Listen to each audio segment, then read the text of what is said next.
So the main reason I wanted to do this podcast is because we all kind of feel it at times, but there's this study from 2023 that's called Battles to Burnout. I think I kind of sent you guys this little summary, but it investigated the role of interpersonal conflict in physician burnout, and it primarily looked at kind of our situation, the communication between IM physicians and EM physicians. For those that don't know, emergency medicine and internal medicine. And they interviewed EM residents / attendings and the IM attendings. And the interviewees, they described emotional distress, demoralization, diminished sense of professional attributes, and job satisfaction. And they concluded that interphysician conflict may be a serious but under-recognized source of harm to both patient safety and physician well-being. And that's kind of the context, I guess, of this conversation. I want to better understand IM physicians' roles, kind of how we can help each other avoid this burnout, avoid communication conflicts, and that kind of stuff. So with that context, I'll just have Sean, if you want to introduce yourself, kind of give a little bit of your background, and then Adam, same thing. Sure. Good to be here with you guys. So I'm a Florida kid, kind of as far as where I grew up and the background of who I am, spending times on the beach, long summers. You know, if you had a t-shirt and bathing suit on most days, you were doing it right. Yeah. And actually started my professional career thoughts in high school, thinking about being an astronaut. I remember running out to the end of my driveway, looking north and seeing the space shuttles launch from Cape Canaveral. Oh, nice. So my whole plan was to go be an astronaut. That's all I wanted to do. Those are all the movies I watched. Those are all the books I read. And then my freshman year in college was the great financial crisis, 2007, 2008. And our president, Barack Obama at the time, came on and said, you know, understandably, we can't really afford a space program. So I looked to kind of what I knew, which was my mom and dad, who are both in the medical field. My dad's a radiologist. My mom's an x-ray tech. What happens in the dark room stays in the dark room, right?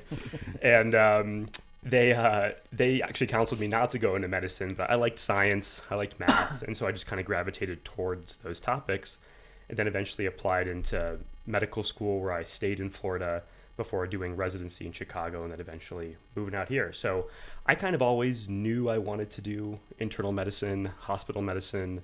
My first couple years out of residency training, I spent in primary care. And then from there, flipped into the hospitalist setting, kind of right when COVID was at its depths. They needed, I guess, young people who were perhaps less vulnerable to things, who felt a little bit invincible, to get back into the hospital setting and join you guys, where you guys have been on the front line since day one. And so that's kind of how I made the transition from outpatient medicine back to the full inpatient medicine space. Okay, very cool. Adam? I've been on here a couple times before, so I'll keep it short, but I'm an emergency medicine physician downtown with this awesome internal medicine doctor. I was born and raised in Northern California. When I was a teenager, due to some family issues, I got dragged out to Florida. It was my first time ever living in a city. I lived in Tampa and Clearwater area for quite a while. Ended up on the fire department, let them put me through paramedic school.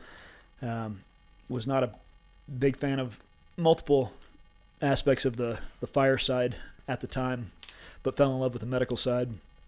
Spent another couple of years doing odd jobs and miscellaneous things that didn't apply to my future in the long run, and finally decided to go to college about 8 years later than the average individual, unfortunately. Went to med school in Denver, went to residency in Indianapolis, have been out here for the last better part of a decade, working in the hospital system.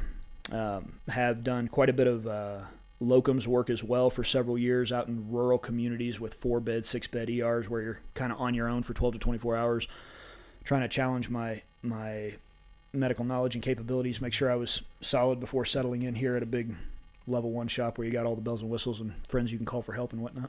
Cool. Well, thanks for being here, guys. As a PA, you know, I think like our APPs, nurse practitioners, and PAs have kind of a limited view of like what residency programs look like, that kind of stuff. Can you speak a little bit to like the difference between like an EM residency and IM residency, or like how you get into internal medicine from medical school, like how you made that decision, what drew you to that specialty, a little bit on that topic? Sure. So I think pretty early on in medical school, you're told things about how board scores matter more or less for certain specialties. and you have to decide, do you want to be operating? Do you not want to be operating? How much do you like the OR? These are kind of the big forks in the road pretty early on. But through medical school, I think I realized pretty early on that I enjoyed solving problems, the detective work component. A little different than maybe this is semantics, fixing problems, which just feels more operative and procedural to me. Hospital medicine and internal medicine specialties have their procedures for sure. But if you can at least start with the idea, do I want to solve problems right off the bat, or maybe structurally fix problems right off the bat, you can get a pretty good sense of which direction you're going. So I liked solving the problems. And something we'll talk about later, I think, was kind of the story building that goes into solving problems like that in the detective work. So for me, that led me to internal medicine, and then I did three-year residency program. Some residency training programs have chief years that might just be sort of part of your final year, but internal medicine, that is an additional year on. I was pretty motivated to not really pursue the academic world per se. So chief year or using that to leverage into a specialty application wasn't something I was very interested in. So I just used that time to really focus on getting good at the skills that we're trained on, or at least hopefully getting good at the skills that we're trained on. So most of the internal medicine programs in our country are very inpatient focused. There are some that weight more heavily towards outpatient care. I believe University of Washington is one of them. But for the most part, it is heavy inpatient care, general medicine alternating occasionally with specialty rotation services. Okay. So that's kind of how you get your exposure to things. In grand total, I think my emergency medicine exposure during residency was all of 4 weeks, 3 to 4 days at a time. Most of mine happened at the Jesse Brown VA in downtown Chicago. So it's a sliver of the pie that we actually spend getting any exposure to emergency medicine. Okay. I like how you put it, that what drew you to it is solving kind of the problems, because I feel like that's not really our perspective in the ER. I kind of like finding the problem a little bit more, but we definitely don't solve the problem. I mean, certainly there's some like, okay, so a patient's in VTAC, we can solve that problem quickly.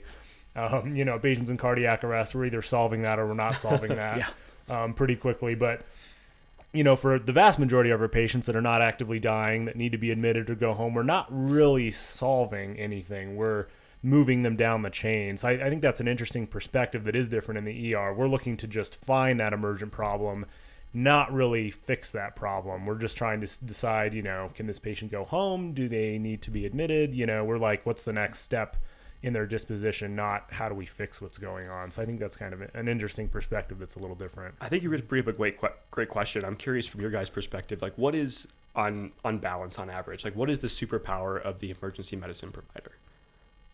Like what is the superpower they add to healthcare? I don't know that I'd consider it a superpower, but I would say this is going to sound very simplified, and obviously it's a lot more complicated than this, but we used to hear it as a bit of an insult. People would say, hey, that's a physician that's kind of a glorified triage individual. You see all comers, all things, and decide where they need to go, click some boxes, call some other people. For the most part, that's true. But to do that, and to do that well with patients who are unsick, moderately sick, extremely sick, or on the verge of death, you really at all times are expected to be the second best provider of every specialty's care. And therein lies the challenge that oftentimes we don't necessarily get credit for. When the patient comes in VTAC, you could say, hey, that's easy to fix, until they get worse instead of better. You have to be the second best cardiologist, right? Because when you call, they're probably not going to be there in the next 30 seconds. When the GI bleed comes in and they're unstable, you'd better know all the procedures and otherwise that you're capable of doing in that moment, because you're the second best GI provider in the place. So you have to be second best at everybody's specialty, and that in and of itself is, I think, the joy and the challenge of why people go into emergency medicine.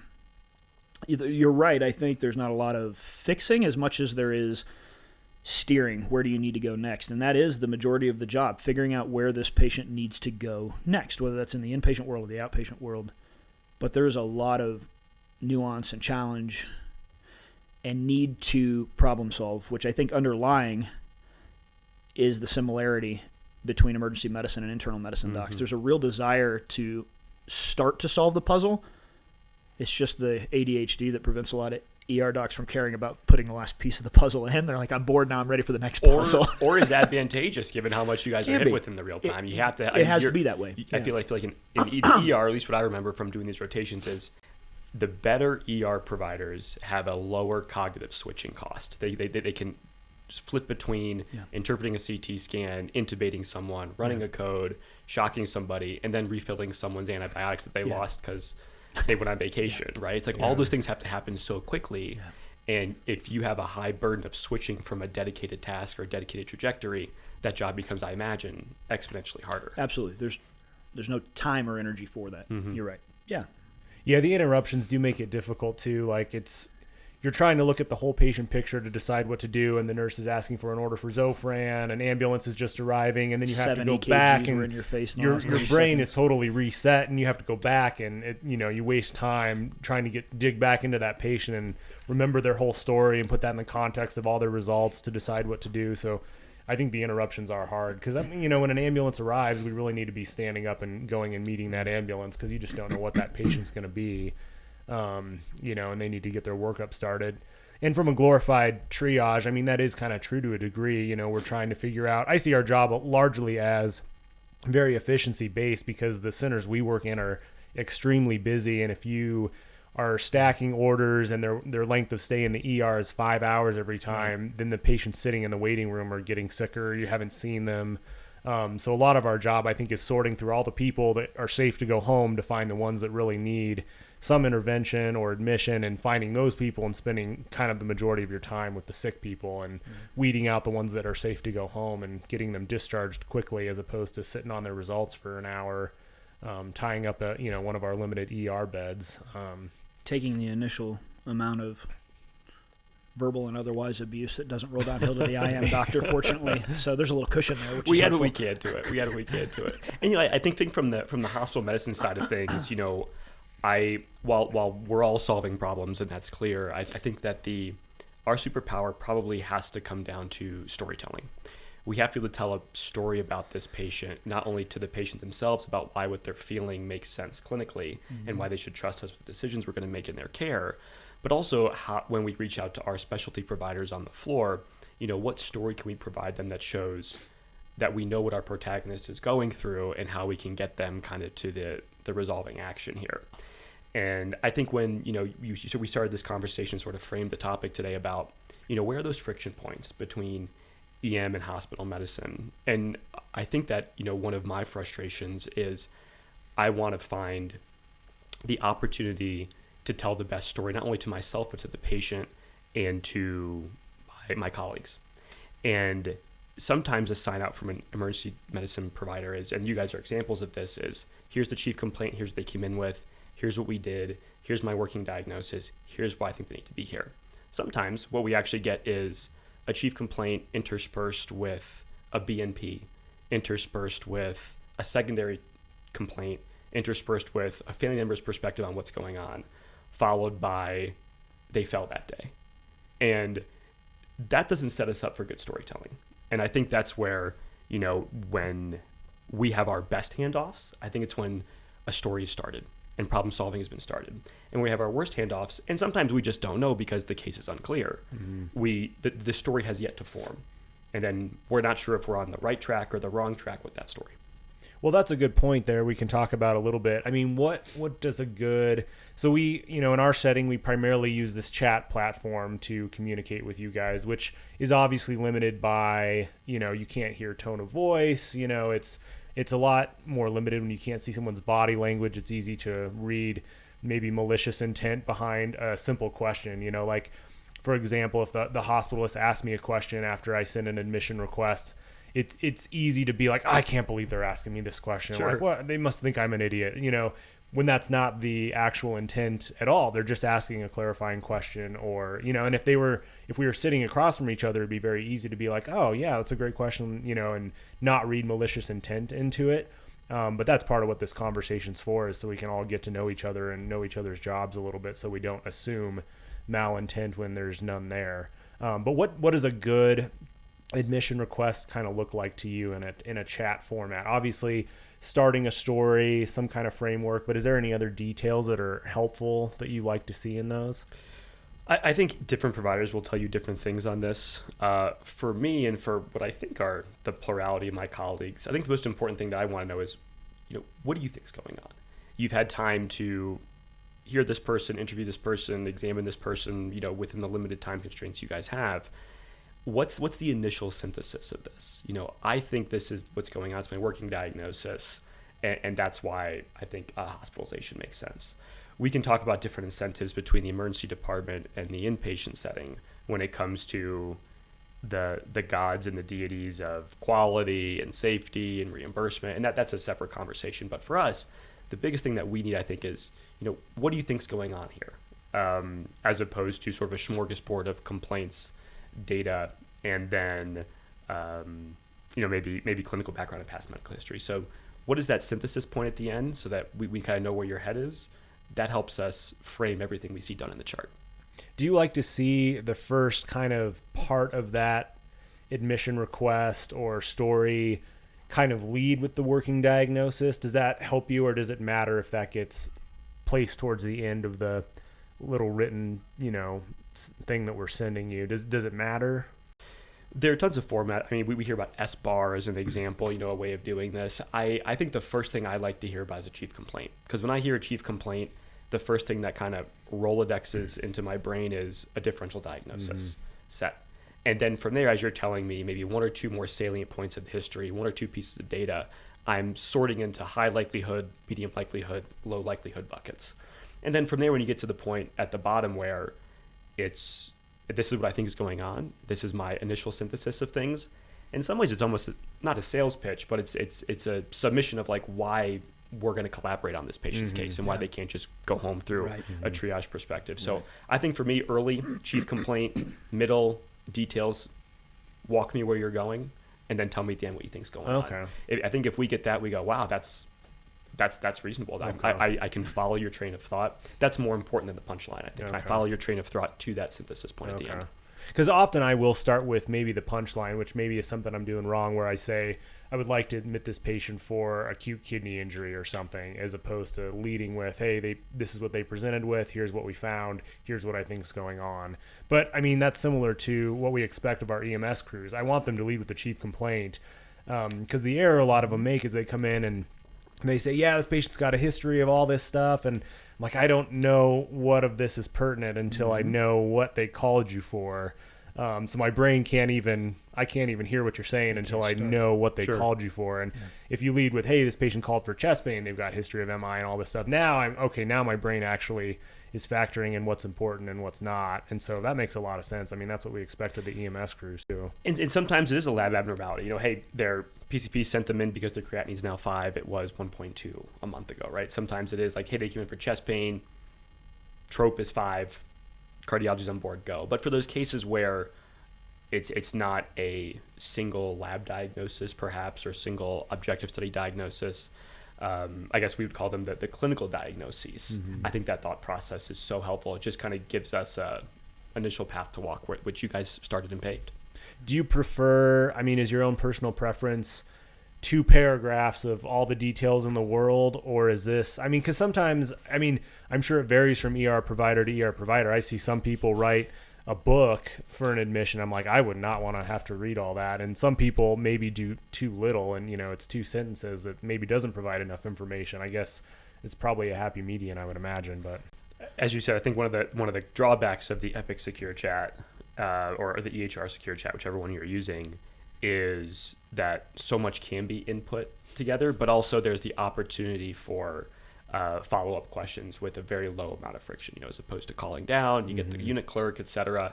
And we have, thankfully, the same chart you all do. So in a day of paper charts, maybe a longer sign out over the telephone made sense, or, in early paging systems that made sense. You were character limited. You could basically tweet what your thoughts were. I think going to, no more than a 5 or 6 line paragraph tops is plentiful. And even then you can probably get away with less. But I think, writing paragraphs is actually your stomach starts to sink. It's like they either don't know what's going on or so much is going on. This is going to be a disaster. Yeah. And we can kind of unpack those layers together if we have to over that's questions. interesting. Yeah, that makes a lot of sense. I feel like, when I do write too much, it's maybe I'm trying to like really sell this admission because I'm not really sure why they need to be admitted. And sometimes that's the case. And that's the case. I'll get the caveat. That varies dramatically amongst types of providers too. For sure. Yeah. I will cut a lot of slack and grace, for example, to all the NPs and PAs. Guaranteed every shift I can imagine working as long as I've worked with y'all. And you guys are an excellent crew where we're at.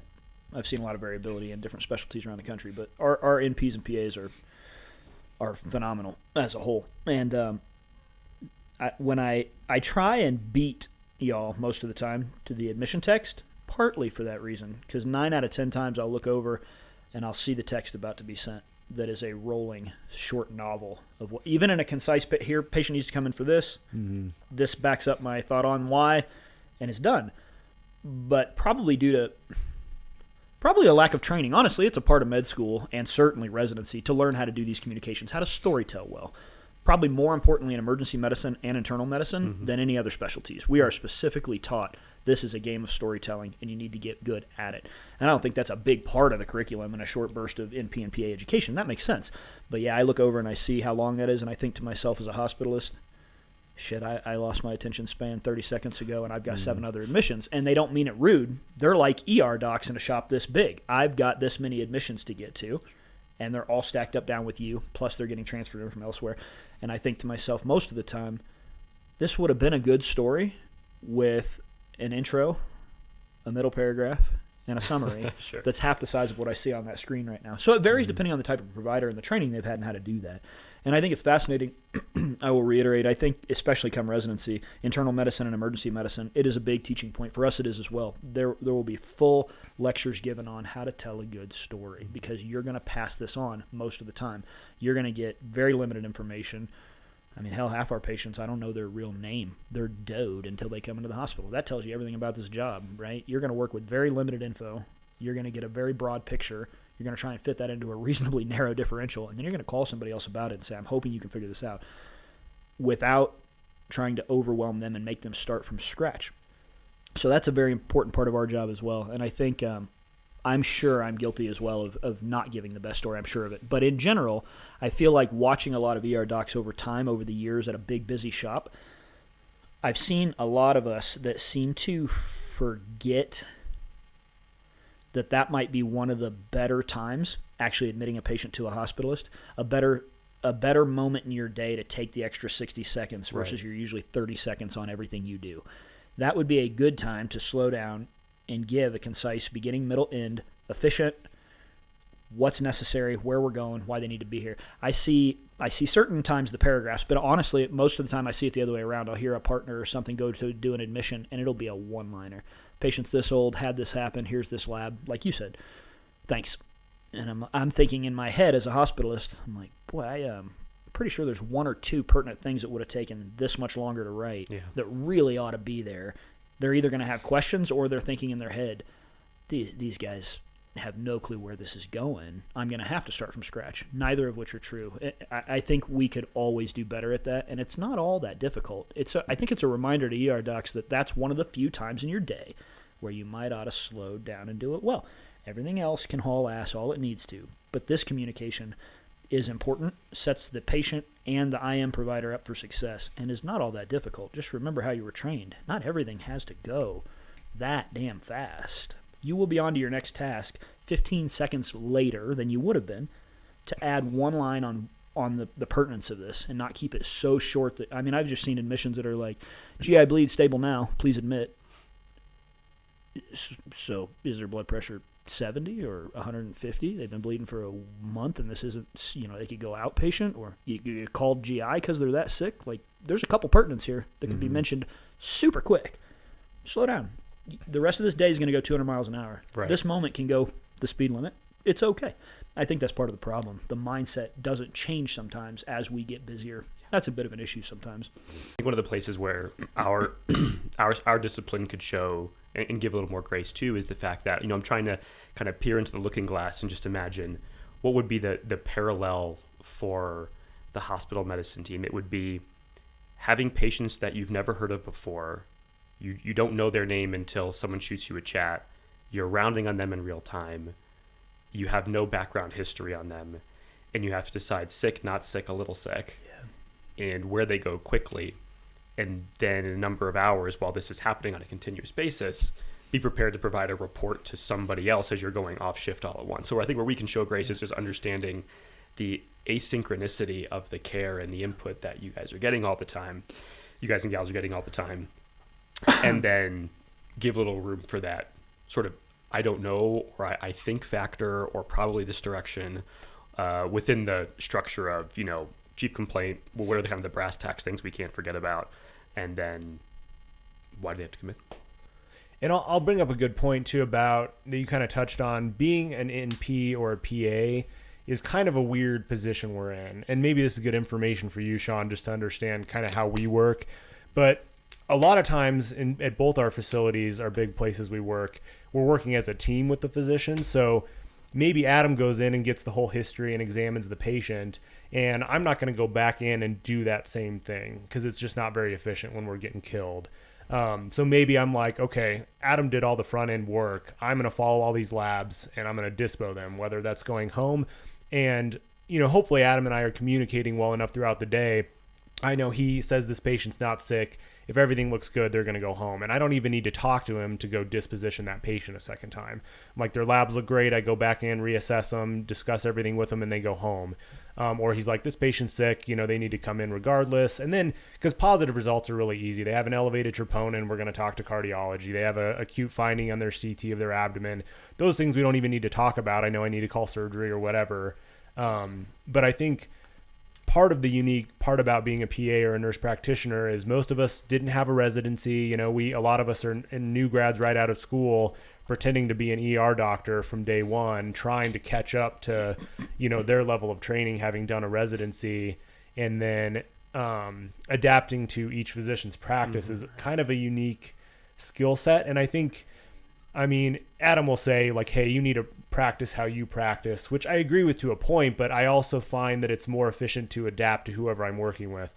Adam tends to be more of a minimalist as opposed to, you know, some other physicians on the spectrum are, they're going to order a lot more tests than Adam will. So I know when I work with them, if I go in and order just the minimal, they're going to go in a second time, order a bunch more stuff, and now the length of stay is starting to get longer and longer as things are added on. We're not really seeing eye to eye on what needs to be done with this patient. And so I'll have a lower threshold to, if I go see this patient first, I know they're going to want a CTPE study to rule that out on this patient. And so I'll be more likely to order that kind of in the name of efficiency, whether I, you know, agree with it or not. I do adapt a little bit to the physicians I'm working with. And to that point, sometimes the physician will say, hey, we need to admit this patient for this reason. And I'm like, okay, I probably would have discharged this person. And now I'm going to, you know, chat the hospitalist and try to make a case that I don't necessarily 100% understand, maybe is the right word for it. But I also see myself as a problem solver. They say this patient needs to be admitted. I'm going to, you know, make the best case for the admission in this circumstance. And then when the inevitable pushback is there, I just add them to the chat maybe to be like, listen, if inevitable. Okay, maybe not inevitable. It might be. Not always. But sometimes Often. Often enough. But so that's a weird circumstance we get put in sometimes. And a lot of our leadership will say, hey, if you don't think they need to be admitted, then the physician needs to be the one chatting the hospitalist to make the case, which I agree with. I mean, that probably is true, but I also see myself as pretty efficient and as the problem solver. I'm like, okay, if you say they need to be admitted, then I'll, you know, I'm probably going to get to that chat maybe sooner than some of the physicians will. And so I see that as my role. Like, I've got the time to do it, so I'll do it now. But that's just kind of a weird circumstance we're in sometimes as mid-level providers, is, you know, having to practice a little bit differently depending on who we're practicing with. I think that's a great perspective to take, because we all, I think, have read, heard, been told, and sort of intuitively know that handoffs are one of the most challenging places for patient care. Not that these are errors, but that's where errors can occur at their highest frequency. And handoffs within an encounter or handoffs within a patient's initial couple hours from the attending to the nurse practitioner or PA back and forth, or even in between two docs or two APPs.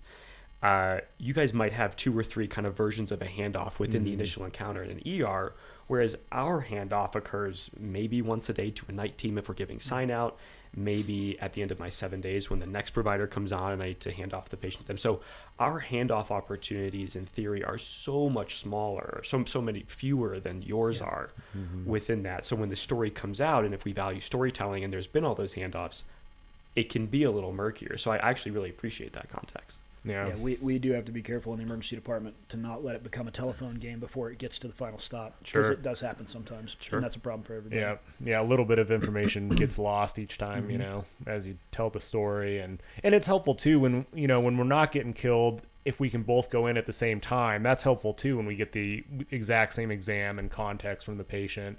I mean, that's another kind of efficient way to do it, is if you both go in, get the initial story, and then you don't have to play this telephone game. But sometimes that's just not always practical. But and you get a variety of the way we practice. Sometimes if we're not that busy, we go into the same room the same time, and if we're just getting room after room, we're both doing different tasks. And so I mean, it's a wide variety of how we kind of tackle that stuff based on the day. But